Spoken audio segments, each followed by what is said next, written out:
Kovai Ramanathapuram Pankaja mill சாலையில் வளர்பிறை மகளிர் அறக்கட்டளை சார்பாக கொண்டாடப்பட்ட மகளிர் தின விழா பல்வேறு சாதனையாளர்களுக்கு விருதுகள் வழங்கி பெருமைப்படுத்தப்பட்டது.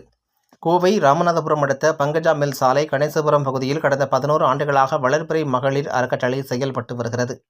இந்த அறக்கட்டளையின் 11ஆம் ஆண்டு துவக்க விழாவை முன்னிட்டு மார்ச் 8ஆம் தேதி உலக மகளிர் தினத்தை கொண்டாடும் வகையில் பல்வேறு நிகழ்ச்சிகள் நடைபெற்றது.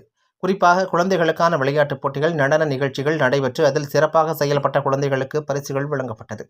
இந்த நிகழ்ச்சியில் சிறப்பு விருந்தினராக கோவை வடக்கு சட்டமன்ற தொகுதி சட்டமன்ற உறுப்பினர் அம்மன் கே. அர்ஜுனன், முன்னாள் கவுன்சிலர் செல்வகுமார், ராமநாதபுரம் பகுதி செயலாளர் முருகவேல், தமிழக முற்போக்கு மக்கள் கட்சியின் மாநில துணைத் தலைவர் வழக்கறிஞர் புஷ்பானந்தம், ராமநாதபுரம் காவல் நிலைய ஆய்வாளர் மணிமேகலை என பலரும் கலந்து கொண்டு போட்டிகளை கண்டு ரசித்தனர். தொடர்ந்து மகளிர் தினத்தை முன்னிட்டு பல்வேறு துறைகளில் சாதனை படைத்த சாதனையாளர்களுக்கு விருதுகள் வழங்கப்பட்டது.